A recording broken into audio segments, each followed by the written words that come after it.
സംസ്ഥാനത്ത് അധ്യാപക തസ്തിക നിർണയം വൈകുന്നു. ഒക്ടോബറിൽ പൂർത്തിയാക്കേണ്ട നടപടികൾ വൈകുന്നതിനാൽ ആശങ്കയിലാണ് ഉദ്യോഗാർത്ഥികൾ.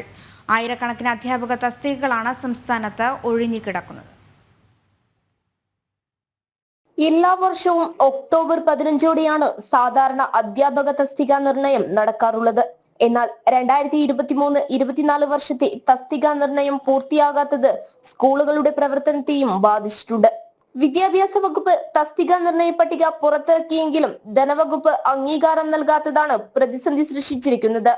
PSC റാങ്ക് പട്ടികയിൽ ഇടം പിടിച്ച് നിയമനം കാത്തിരിക്കുന്ന ഉദ്യോഗാർത്ഥികളും ഇതോടെ ആശങ്കയിലാണ്. 2023-24 അധ്യയന വർഷത്തെ തസ്തിക നിർണയം ഇന്നേ തീയതി വരെ പൂർത്തീകരിച്ചിട്ടില്ല എന്നുള്ളതാണ് വസ്തുത. അതുകൊണ്ട് തന്നെ PSC പരീക്ഷ എഴുതി ഇന്റർവ്യൂവിലെ യോഗ്യത നേടി നിയമനത്തിനായി കാത്തിരിക്കുന്ന ഉദ്യോഗസ്ഥന്മാർക്ക് ജോലി ലഭിക്കാത്ത സാഹചര്യമാണുള്ളത്.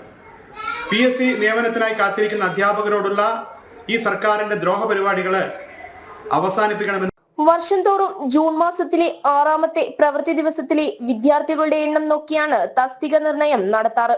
കുട്ടികൾ കുറവുള്ള സ്കൂളുകളിലെ തസ്തിക വെട്ടിച്ചുരുക്കുന്നുണ്ടെങ്കിലും വിദ്യാർത്ഥികൾ കൂടുതലുള്ള സ്കൂളുകളിൽ പുതിയ തസ്തിക സൃഷ്ടിക്കുന്നുമില്ല.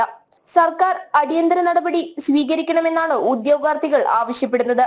ഇല്ലെങ്കിൽ സമര പരിപാടികളുമായി മുന്നോട്ടു പോകാനാണ് റാങ്ക് ഹോൾഡേഴ്സ് അസോസിയേഷന്റെ തീരുമാനം. ജനം, കോഴിക്കോട്.